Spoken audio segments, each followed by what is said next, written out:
Hola, buenas noches. Estamos aquí lunes 4 de junio en Proceso, en el streaming del Proceso con los 4 reporteros, los 3 reporteros y un servidor que están cubriendo las campañas presidenciales. Estamos ya a 26 días, ¿no? 26 días sí, de las elecciones presidenciales. Y 10 días del Mundial. A 10 días del Mundial. Estos son los delanteros del equipo de Proceso. Y en este número, justamente Arturo Rodríguez, que está cubriendo la campaña de Andrés Manuel López Obrador, hace una revisión de justamente del conflicto que todavía no se ha detonado por completo, desde mi punto de vista. No sé qué digas, Arturo, con los empresarios. La semana pasada vimos la escalada de empresarios en lo individual y también de las organizaciones empresariales, en especial del Consejo Mexicano de Hombres de Negocios. Y bueno, pues ahorita está ya prácticamente diciendo Andrés Manuel López Obrador que no hay conflicto. Desde tu punto de vista, ¿qué es lo que está pasando, Arturo? Bueno, buenas noches, muchas gracias, Genaro, por dar la introducción a este tema que me parece pues muy relevante. Creo que como nunca el Consejo Mexicano de Negocios, es decir, los hombres más ricos de México, entraron a un proceso electoral y marcaron todo el segundo mes de los 3 meses de campaña, porque esto empezó el 1 de mayo con la declaración de los voceros de José Antonio Meade y Margarita Zavala diciendo que había presiones para que se bajaran y declinaran a favor de Meade. Ahí responde López Obrador, pues sí es cierto, y son 5, identifica 5 empresarios, y a partir de eso se viene toda la escalada que inicia con el primer desplegado histórico del Consejo Mexicano de Negocios, que fue el 3 de mayo, siguió luego el de las cámaras y organismos empresariales días después, entraron en un cierto impas y finalmente la semana pasada los vimos al menos a 5 o 6 de ellos desatados, como se ilustra en el texto de esta semana. Como que inauguraron el Yo Soy 132, ¿no? Empezaron a grabar sus videos, ¿no? Sus videos, sus comunicados a los trabajadores.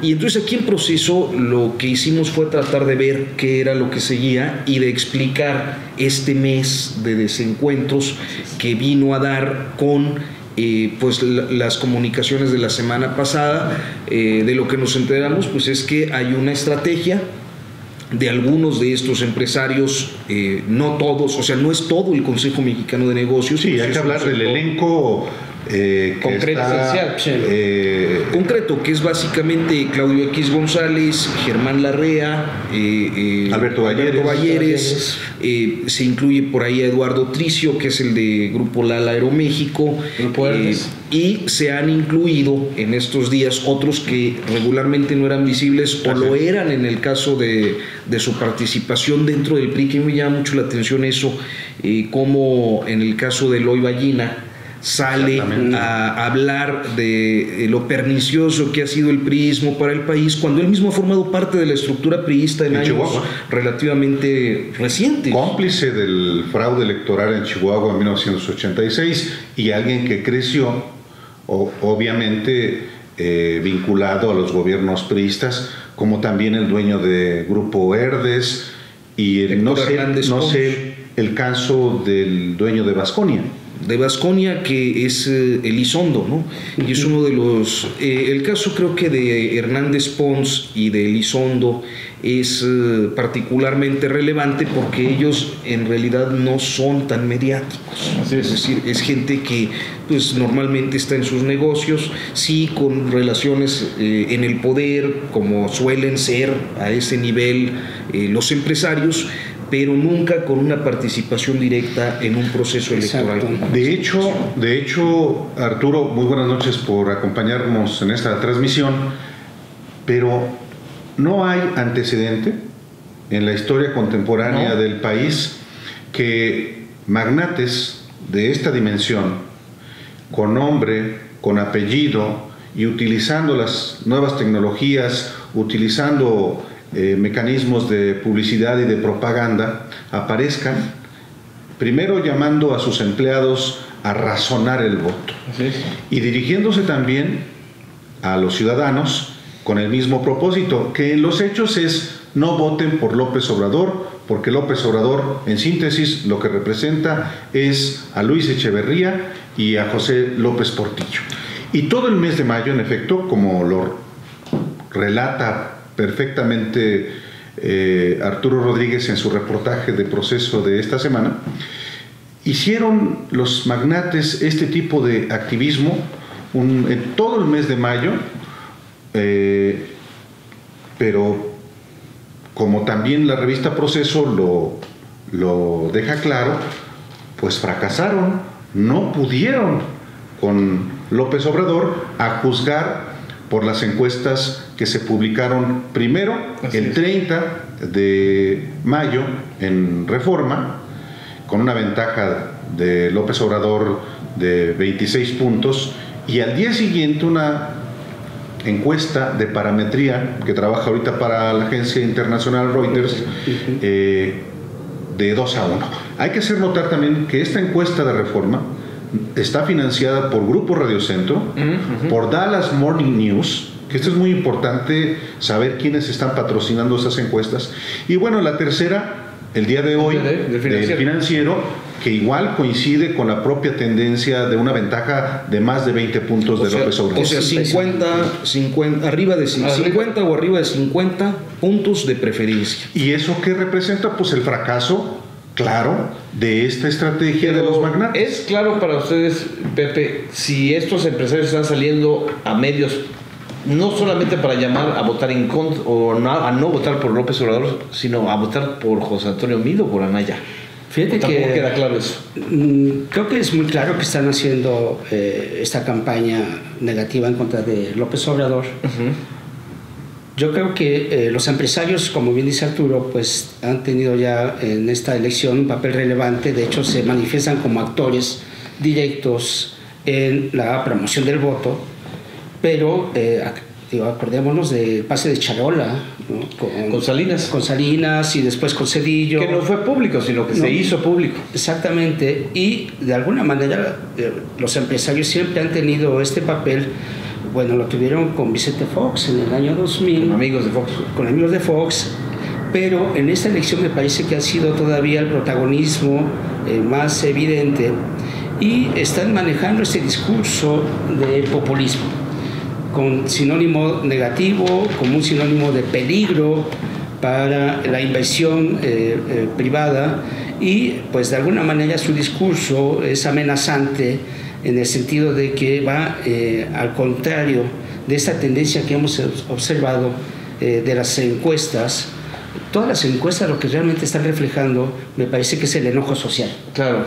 Y lo que me parece que también es muy importante e interesante, y hay que tomarlo en cuenta, porque son voces calificadas, como en el caso de José Manuel Mireles, que en esta entrevista que le hago para esta edición, dice una cosa que creo que es importante, que los empresarios están jugando con fuego. Sí. Los empresarios están jugando en este papel y no se dan cuenta también de que hay esta situación de enojo social, y que según el propio Mireles, porque dice que lo ha visto en estos viajes que ha hecho en distintos estados, de que la gente estaría dispuesta a armarse. Ya no solamente es la protesta social, ya no solamente la manifestación, no solamente es los paros o estos bloqueos como los plantones como en Reforma, sino que creo que, y lo dice muy bien Mireles, los empresarios también estarían jugando con esta posibilidad de la inestabilidad. Ahí hay varios escenarios que podemos manejar, ¿no? Pero creo que sí, los empresarios ahora, los que ya mencionaron, y creo que hay más, que están convocando precisamente esta semana a una reunión. Hasta ahorita sabemos que solamente con Andrés Manuel López Obrador, no tenemos públicamente si van a reunirse los otros candidatos, pero por lo menos creo que el gran interés de los empresarios es con López Obrador. Pero lo que queda claro, perdón, es que ni a mí ni a Anaya directamente les beneficia. Entonces, lo que hacen es hacerle otra vez la campaña a López Obrador. No sé cómo lo ves tú. De algún modo, sí, mira, yo creo que a través de estos años hemos conocido algunos episodios sobre estas cúpulas empresariales, esta cúpula empresarial en concreto, que mayoritariamente está dentro del Consejo Mexicano de Negocios. A mí llamaba la atención hace unos números cuando publicamos justo la membresía del Consejo Mexicano, y recuperábamos algunos episodios históricos. Hay uno, por ejemplo, cuando Luis Echeverría, que es el que ponen ahora de mal ejemplo, manda a la pasarela a sus presidenciables con el Consejo Mexicano a puerta cerrada. Y a final de cuentas, lo que estamos viendo en esta ocasión es que después de la pataleta parecen conseguir este trato privilegiado, porque si una de las cosas detonó este encono del mes de mayo, pues fue el señalamiento de los nombres. O sea, la indignación que al interior del empresariado, o de este empresariado en concreto, se genera y provoca lo que se vino a través del mes de mayo, de acuerdo a lo que hemos podido reportear en proceso, pues es justo la identificación de los 5 nombres que hace López Obrador y que pues provoca el encono, pero a final de cuentas consiguen este trato privilegiado, reservado, de puerta cerrada, de conciliábulo, como les ha gustado siempre actuar desde las sombras, ¿no? Claro. Incidir en la vida pública desde la oscuridad del capital. Así es. Sí. Agárrale la pierna total. Yo me voy a agarrar la pierna como la semana pasada a Pepe Gil y a Genaro Villamil. Sí. Preguntabas, Genaro, ¿a quién beneficia? ¿A quién beneficia? Claramente, este grupo de magnates quiere favorecer a alguien, a Ricardo Anaya. Exacto. Eso ha quedado muy claro a partir de muchas evidencias, y la más reciente es la que hizo pública uno de los coordinadores de circunscripción de la campaña de López Obrador, Ricardo Monreal, quien subió un video a YouTube hablando de una reunión que tuvo Enrique Peña Nieto en Los Pinos con un grupo de estos magnates. No son todos los empresarios, hay que particularizar y hay que precisar quiénes son. Y en esta reunión, estos empresarios, como ya lo habían hecho antes, fueron a pedirle a Peña que tumbara de la candidatura a Mid para apoyar juntos a Ricardo Anaya y vencer a López Obrador. Versión que no han negado. No confirmamos. Pudimos corroborar. Está confirmada, y además no hay que perder de vista un dato. El vocero presidencial habló, inclusive en términos que podrían perfectamente interpretarse desde el punto de vista político, de una censura a la actitud de los magnates, al hablar de que nadie puede presionar, coaccionar el voto. Muy diferente a la ocasión anterior, cuando se anuncia la reunión y dicen es una fake news, literal. Aquí se corrobora efectivamente que hubo esa reunión de estos magnates con Peña y que Peña les dijo no. Entonces no es una salida a medios solamente para alertar contra el voto de López Obrador, sino es un desafío a Peña. En realidad lo que está haciendo este sector empresarial es confirmando la debilidad del presidencialismo, del presidente mexicano en la etapa más delicada de la contienda, ¿no? Sí, pero en todo caso el dato fundamental es que este grupo de magnates están por Anaya. Así es. Y justamente yo publico en este número de Proceso un reportaje justamente cómo Anaya llega al término del segundo mes de la campaña, no solamente como la campaña más cara, ha gastado 210 millones de pesos, ya prácticamente la mitad del tope de gasto de campaña, a razón de 3.5 millones de pesos al día. Sin eventos. Sin eventos. O eventos muy esporádicos, pero con un dato que me parece que es fundamental. En niveles de preferencia electoral de hace 6 años, cuando Josefina Vázquez Mota estaba en caída libre, y en una de esas... Así es. Ricardo Anaya josefinea. Es decir, puede quedar en tercer lugar, sobre todo si esta conducta de Enrique Peña Nieto de decirle no a los magnates para apoyar a Anaya se traduce en una operación político-electoral desde el gobierno para favorecer a mí y a las candidaturas del PRI Así en es, en el muchos Congreso. estados de la República. Yo abonaría a esta reflexión que hace Álvaro, lo que tanto va a toquetear la pierna. Bueno, está bien. Te das Tuiteros y facebookeros, Tienes permiso. Oye, lo que hace unos días dijo René Juárez Cisneros y que me parece claro, que ya poco a poco las encuestas lo van reflejando. Juárez Cisneros, presidente del PRI. Del PRI. Que dijo también otra vez, que el día 10 de junio, dijo que iba a haber ya un empate en segundo lugar con Anaya. Con Anaya. Y que a partir de ahí iban sobre... Que es la narrativa de las últimas encuestas, que, que se está cayendo Anaya y que se está cerrando la contienda con Mitt. La única que ha dado más o menos un empate es la de hoy del Financiero, que le da 24 puntos a Anaya y 22 a 26 perdón, 22 a Mitt y 24-26. Es la única. En otras encuestas están más distantes. Así es. Pero tampoco habría que descartarlo, faltando un tercio de Menos. la campaña, menos de un tercio de la campaña. Sí, yo fue una reunión con reporteros la semana pasada, con René Juárez Cisneros, y cuando dijo esa fecha, después cuando le pregunté, le dije, oiga, pues su antecesor dijo que iban a ganar con 20 millones. 20 millones de 20 millones de votos. Y Aurelio dijo que iban a ganar con el 40% de la votación. Digo, ahora usted está diciendo que el 10 de junio ya va a estar empatado con Anaya. Digo, no es muy optimista su percepción. Se puso un poquito más oscuro. Y es un hombre moreno. Se enojó y dijo, pues todos tenemos derecho a ser optimistas, ¿no? Bueno, como optimistas son en la campaña de Ricardo Anaya, que por cierto hacen encuentros con un grupo de reporteros, incluyen a muchos, a Televisa, a Televisión Azteca, no. ¿Ah, sí? A mí no me extraña, pero para decirles a un grupo de compañeros que cubren la campaña que no es cierto que haya una distancia de más de 20 puntos de López Obrador. Sus encuestas dicen que son 7 puntos. 7 puntos. Es una cifra claramente falsa. La semana pasada yo hablé con un exdiputado federal, vocero del PAN y muy allegado a Anaya. 7 puntos. ¿Encuesta de quién?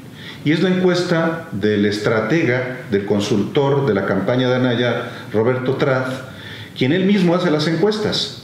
Ni siquiera el tracking de Massive Caller, que es la empresa que trabajó, dice que ya no trabaja para ellos, tienen esas cifras. Así es. Hoy mismo prácticamente son 14 puntos que tiene López Obrador de ventaja en esa encuesta. Así es. Que es una encuesta hecha por robots.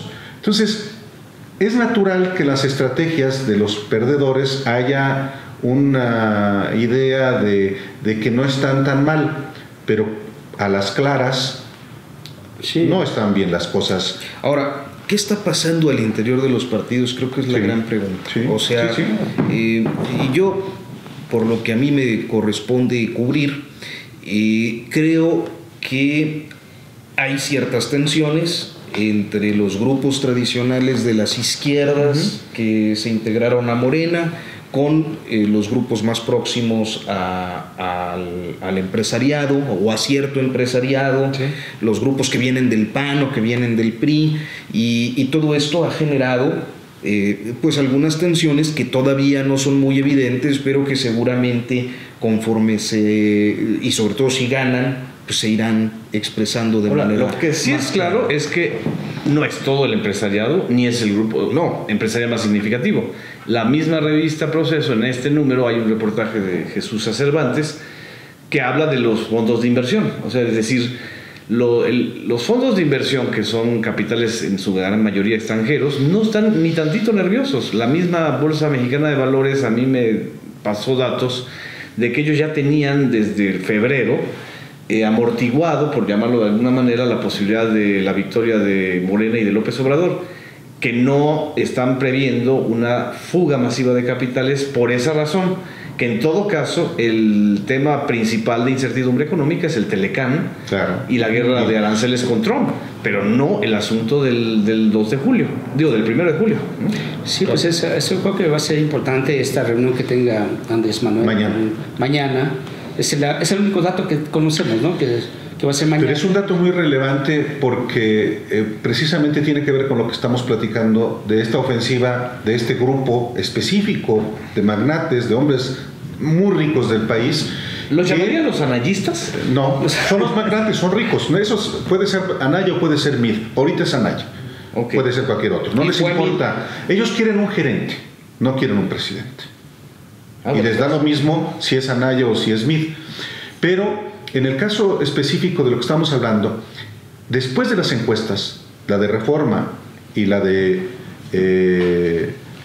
Reuters, parametría, le bajan, y entonces a la propuesta, a una señal de López Obrador de que les tiende la mano, ayer domingo emiten un comunicado invitando a una reunión, y el único que va a asistir, o por lo menos el primero que va a asistir a esa reunión mañana martes, es López Obrador. Pero lo dice López Obrador, no el Consejo Mexicano de Negocios. Así es que todavía falta mucho. A lo mejor estamos viendo otra vez el episodio de lo que pasó con el aeropuerto, es decir, este debate que parece una falsa tensión, que es una escaramuza para establecer ciertas reglas y negociaciones y reglas de negociación entre el poder económico y el previsible futuro poder político. Pero en fin, eso es lo que vamos a ver esta semana, y pues nos despedimos. Muy buenas noches. Viene el debate todavía, ¿no? Viene el debate del 12 de junio. Nos vamos a ver el próximo lunes aquí en Facebook Live, en el portal de la revista Proceso.com. Buenas noches, hasta pronto. Buenas noches, nos quedamos pendientes con los partidos. Ah, sí. Claro. Para el otro lunes.